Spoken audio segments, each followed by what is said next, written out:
So could you please introduce yourself to the viewers? Yes, hi, I am Mitja Okorn. I'm a film director, uh, born and raised in Slovenia, but working most of my time is in Poland, where I directed a couple of films. But now recently I directed a film, Life in a Year, in Hollywood in America with Jaden Smith and Cara Delevingne. So where did your passion for cinema came from? So I always wanted to be a musician. I love to play guitar, but then I started skateboarding, and when we were skateboarding, I said to myself, "Let's record ourselves to see if we're any good." And when I saw that then I took my father's camera, and when I saw that I'm better with the camera than with the skateboard, the passion was born. But also, when I came home and I edited together what we recorded with my first passion, music. I realized this is the only thing I want to do till the rest of my life. So what are the subjects of your movies, and what subjects are you interested in? To me, there's only two genres, a good and bad film, and I would like to make the good ones. But to me, I like all genres. If you like that, and I think in my life, I want to touch all of them. But if we go to what I did in my life, as I said, I started with my skateboard movies. Then I did a low-budget feature film in Slovenia that's kind of like Guy Ritchie, Lock, Stock, and Two Smoking Barrels, so kind of a gangster film. Then I did two romantic comedies in Poland. And then the one that I did in America, Life in a Year, is kind of like a teenage romance drama, but also with elements of comedies. So I guess what connects all of them is drama and comedy. So I make dramedies.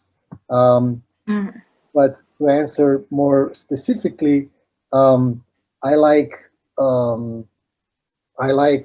human stories that resonate, human stories that touch people emotionally, and that make people cry and or laugh. So a little bit long answer, so now you have to translate all this. So to talk about your last movie, how did you choose those two actors, and why did you choose them? What was interesting into those two actors for this movie? So this movie was produced by Will Smith's company, Overbrook. And this project started when they said, we want to do a movie for Jaden Smith, a teenage love story for his son, Jaden Smith. So Jaden Smith was already attached to the project when I came on. So it was made for him. As for Cara, we searched for every girl out there. And then my assistant told me, you should take Cara Delevingne. And so now I'm ashamed to admit this, but I didn't know who Cara Delevingne was at that time.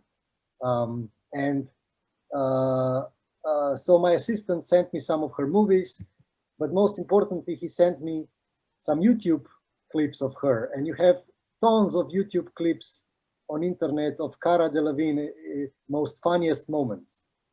And I went in the evening and I started looking at those YouTube clips, and I was looking at them all night long.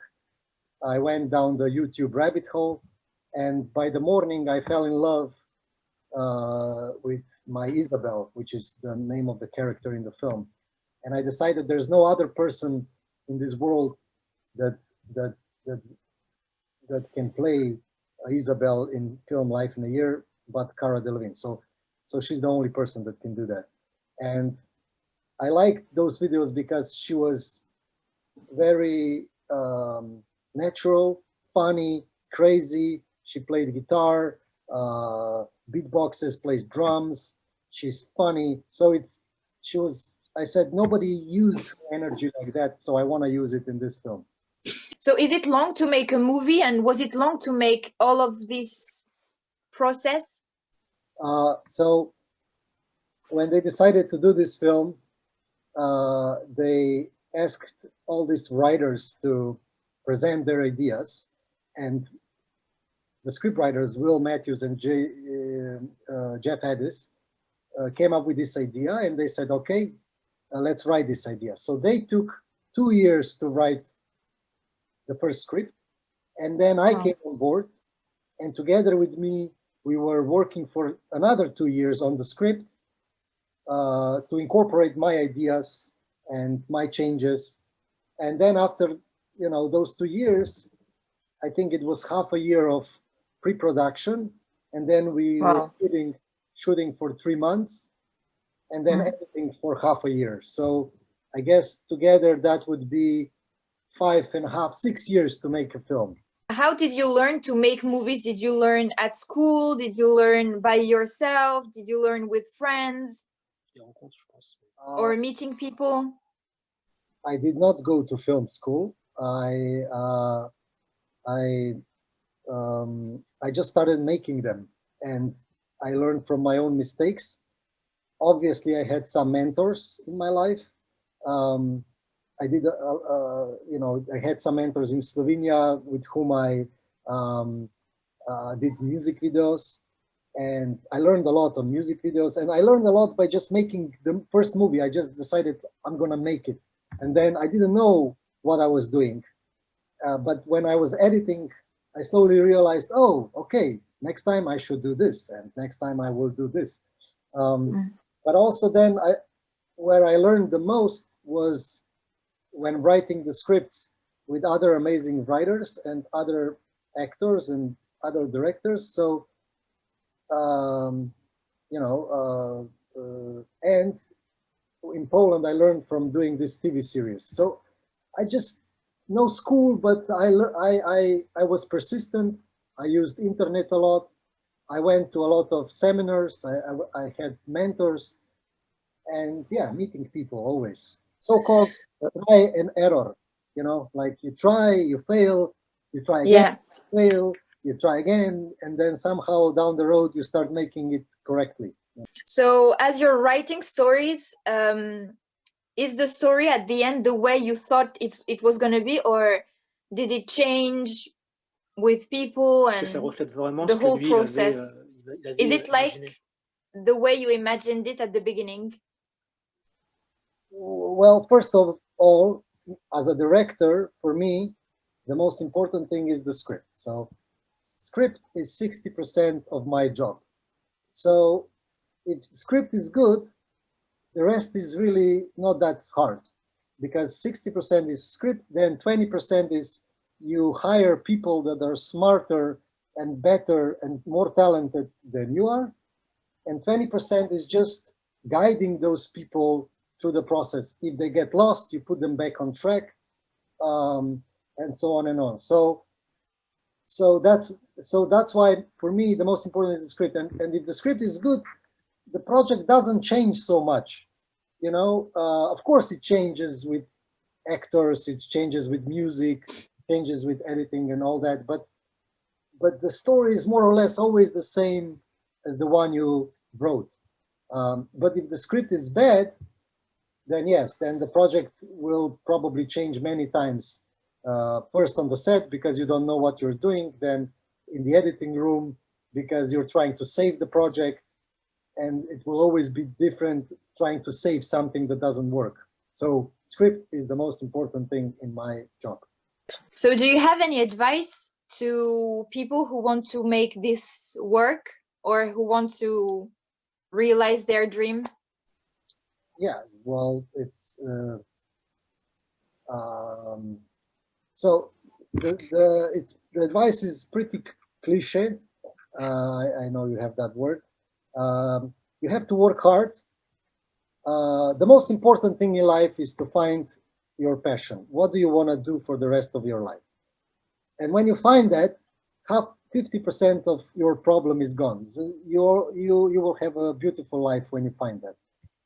But when you find that, many people will tell you, you have to do something serious, you have to go to school, you have to do this, that. No, you say, this is what I want to do, this is my passion, you can all go to hell, I will do this. So this is the most important thing. And then you actually have to do it and you have to do it for 7 years at least, without any vacations. You have to work hard. You have to work every day, 24 hours, 7 days per week, 365 days per year, and invest all the money that you earn or you borrow, invest into this passion. Wow. For 7 years, you have to work hard and you have to invest all the money. And then after 7 years, more or less, you will start earning some money with the Wow. passion you had. So, and you should not give up. If the doors are closed, you have to go through the window. If the window is closed, you have to go through the wall with your head, and then you will succeed. But it's hard. It's hard work, and it's not easy. And it's going to be a lot of how do you say, disappointment in life. But you have to remember that everything happens for a reason, and everything is good for something. Which means, in my life, all the biggest disappointments were actually the biggest opportunities. All the bad things that happened, actually 3 years later, I realized that was the best thing that happened to me. And from that point on, I realized that everything happens for a reason and everything is good for something. For example, they did, in Slovenia, when I made my first film and it was a hit, the government didn't give me money for my second film. And I was sad and I was angry. Why does this happen to me? But because of that, I left Slovenia and went to Poland. And if they would give me money, I would stay in Slovenia. And maybe I would never make a movie in Hollywood. I would never talk to you guys now. And so it was the best thing in life that they didn't give me that money. So young people, they have to think when something bad happens to them, it says, maybe this is the best thing that happened to me. Maybe I don't know yet. Maybe I will realize that 7 years from now, or 3 years from now, or in 3 months from now. But maybe that is the best thing that happened. So that would be the whole package of what I think the young people should do. Is there a story or something you want to share with us that was important for you in your life or in your career? Well, I just gave you an anecdote, but it's that kind of things were happening through all my life. For example, okay. Another example. So in life, it's not important that you win the competition. It's very important to take the most out of the competition. So to me, the winner of the competition is the one who took the most out of the competition. For example, when I was young, I applied myself to Berlinale, which is a film festival in Berlin, Germany. Berlinale Talent Campus for young talents. Okay, and I also applied my actor, who I created. So, you know, but they accepted him, but they did not accept me. So, Wow. So I was like, I'm not taking no for an answer, and I wrote a 7-page email to the head of the festival, explaining why he made a mistake, why they made a mistake not accepting me, and that they should accept me. Of course, nobody replied because it's a 7-page email. Probably nobody read it because it's too long and people don't have time. So I decided, fuck this. I took my actor and together we went to Berlin. And when we came to Berlin, I found a way to get to this Berlinale Talent boss, Dieter Kozlik, and I went to him and said, why didn't you answer my email? And he said, because it was 7 pages long. Who writes 7 pages long emails? Are you crazy? And I said, yes, but I did this because I think you made a mistake. I think I deserve to be here. I'm not talented, but I'm very hardworking, and I deserve to be here. And he said, you came all the way from Slovenia to tell me this? And I said, yes. So he said, okay, come next day. So the next day I come to this talent campus, and there were 500 talents there. They were all accepted, except me. And this was like the head of the festival stood on the chair and said, so this guy came all the way from Slovenia to be a talent. So now he's going to be one. He represents everything that is important for this talent campus. He is determined. He risked everything and come here. He found me, and he should be here. So because of what happened, every newspaper wanted to talk to me, because for them this was a really crazy story. You know, that Yeah. I wasn't accepted, but but I came anyway and found the director and got accepted anyway. So I didn't win, but I got the most out of the competition. I met the festival director. He introduced me to everyone in front of everyone, and I got attention. I was basically a star, you know. But and because I officially wasn't accepted, the next year when I applied, they accepted me, because you can't be twice. So basically, I was the only one there twice, because, you know. So again, what I said before, everything happens for a reason, and everything is something. There was a reason why I wasn't accepted. It was good because I won. I took the most out of the competition, but I didn't win it. And so it's great. So you have to think positive.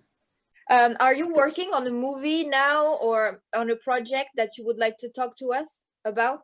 Well, firstly, I would like if your audience or your listeners or your friends and family would watch Life in a Year, because it's one of the things I'm most proud of now, and yes, it's a heartwarming film. People all over the world are crying when watching it, and they really love it. It hit in my home country, Slovenia. Everybody saw it. So that would be, to me, the most important thing, so that they see the film, because it didn't get the promotion it deserved. But it spreads through word of mouth, which is the best way to market the film, the best way to share the film is through word of mouth. So anyway, but in the meantime, of course, I made another film. I produced it. I didn't direct it. My assistant, who suggested Cara Delevingne for me, wrote and directed the script, and I produced it for Netflix. It's called All My Friends Are Dead, and it's already released. It was released 28th of December in Poland. Okay. But it's going to be all over the world, even in France, on 3rd of February.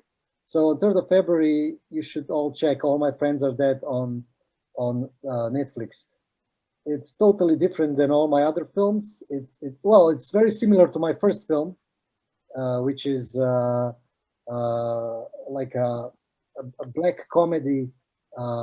It's a black comedy, Tarantino style for teenagers.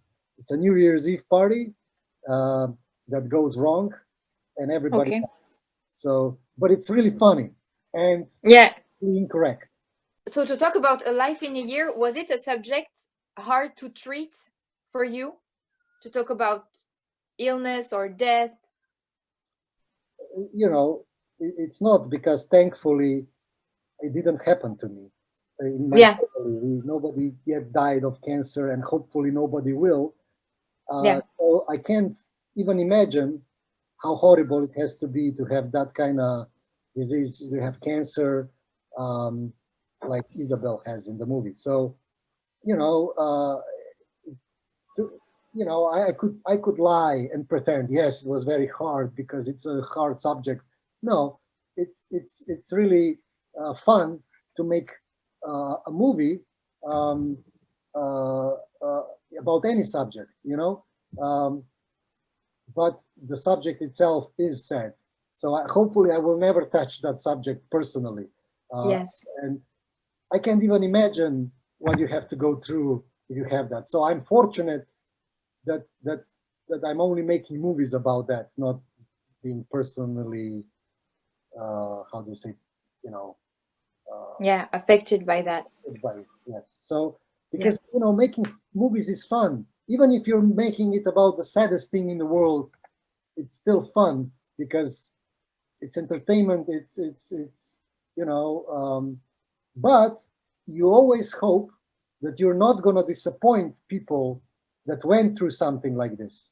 You know, that's very important. So yes, so you have this chip on the shoulder the whole time. You go, okay, I cannot disappoint people that had cancer, that went through something. They shouldn't feel angry at the movie, like, oh, this is bullshit, this is not real life.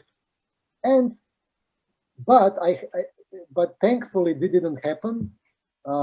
Many people that were affected by cancer or their family members were affected by cancer wrote to me and said that this was the best movie ever, that they cried like they never cried before, that it was cathartic, that it was cleansing, that, you know, that it helped them. Even though, for example, Isabel still has eyebrows. If you go through chemotherapy, she should not have eyebrows. But we didn't want, you know, Cara Delevingne is known by her eyebrows. We didn't want to cut them or to shave them. Yes. Because, you know, maybe we would ruin her career. So we didn't want to do that. Yeah. And one of these people that had a sister or brother that died of cancer, sister, sorry, she wrote to me, said, this is the most beautiful film she ever saw. And I said, and you were not bothered by the eyebrows? And she said, whoever saw eyebrows in this film missed the point of this film. Because the point of the film is love, and, you know, losing the one you love.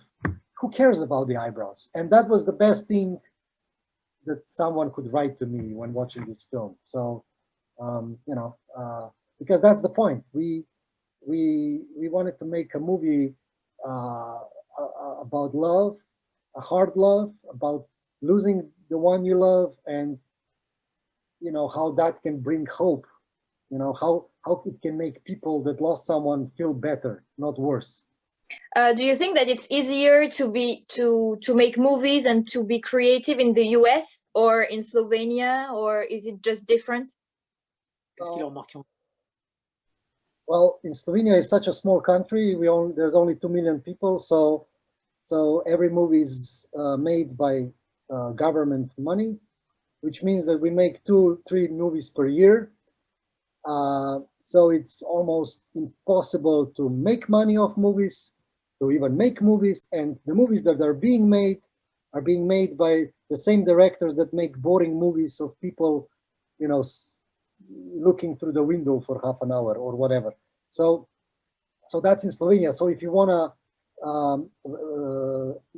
you either have to do it really low budget and you're on your own, or you have to kiss up to politicians to get money and make movie like that. In Poland, it's great because it's 40 million people. You can make movies, you can make money. There's 100 movies being made per year there. You know, it's a huge country, so it's really great to make movies there. Plus, it's still not so politically correct like America, so you can make edgy movies, funny movies, politically incorrect movies. So Poland is great.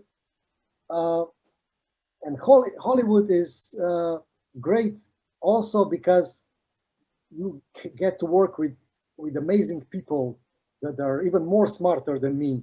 Like, for example, I had the best producers there, Clarence Hammond and Will Smith, Jada Pinkett Smith. Those people are geniuses, you know, and actors are just amazing and so big professionals. So but on the other side in Hollywood, you have these unions, and so to make a movie, you need hundreds of people.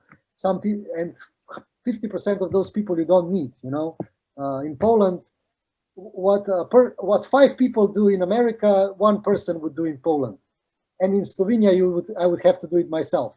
So that's the difference. Okay. So sometimes in Hollywood, it's hard to do something spontaneous.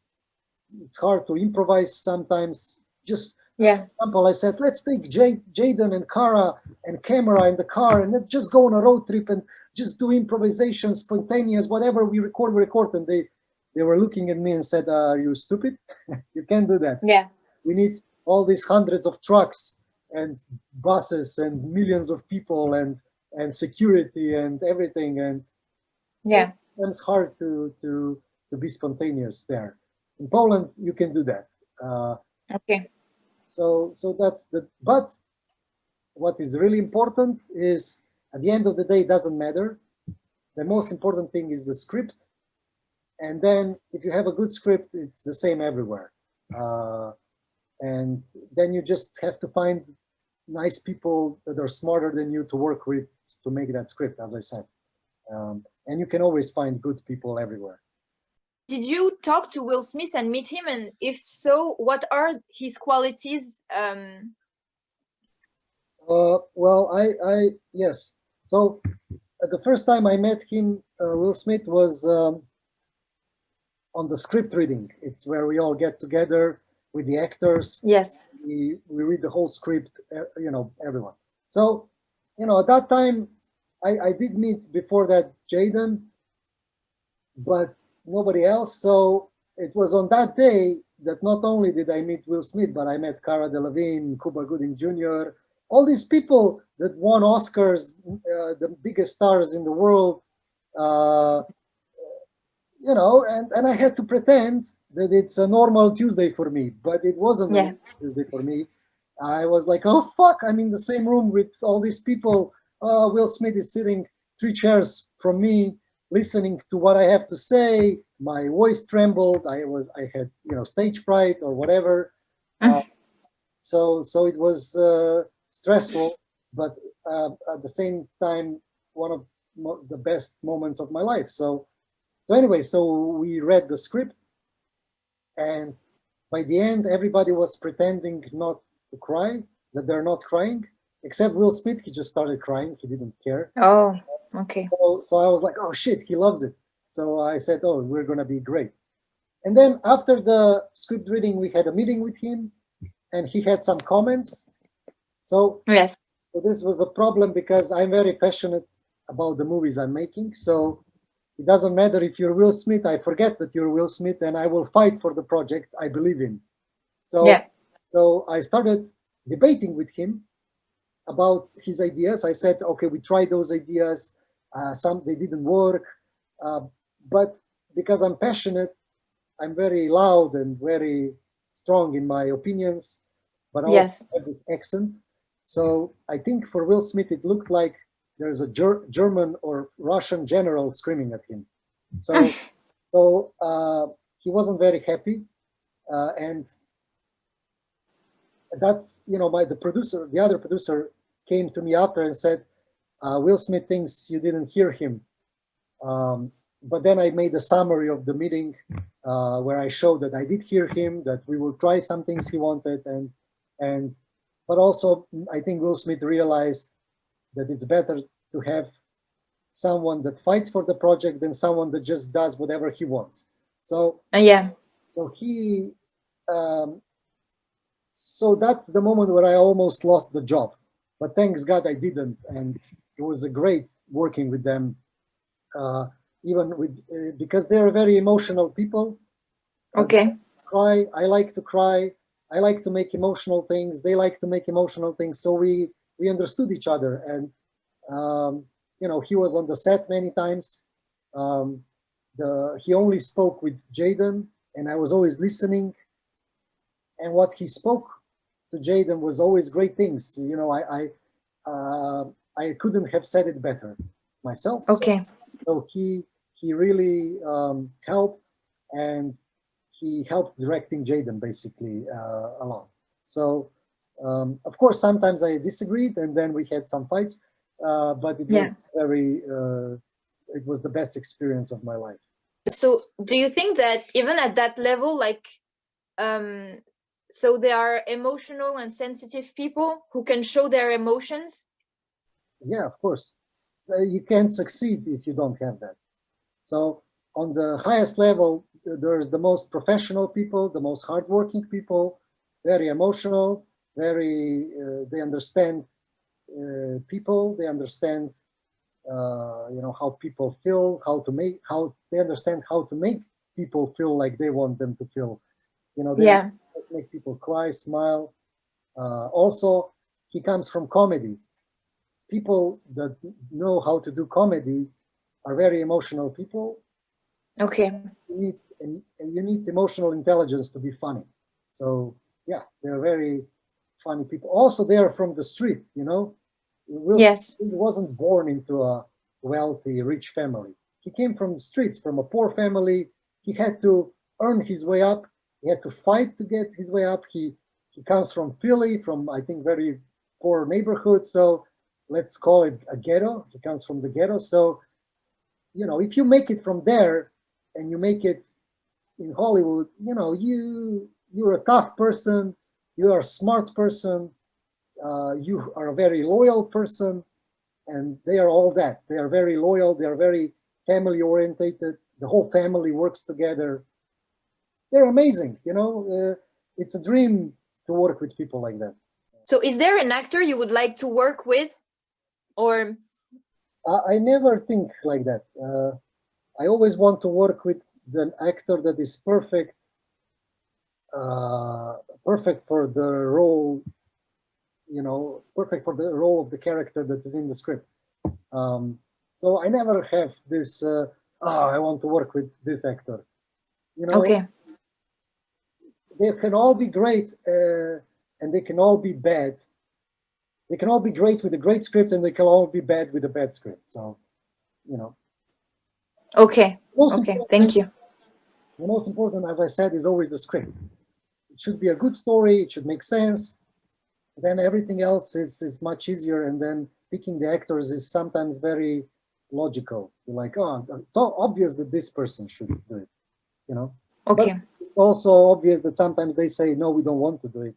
And you have to find somebody else. And then, as I said at the beginning, sometimes it's the best thing that your favorite, it's the best thing that the actor that you wanted the most didn't want to do it, because the actor that you get is much better for the role. You just didn't know it before.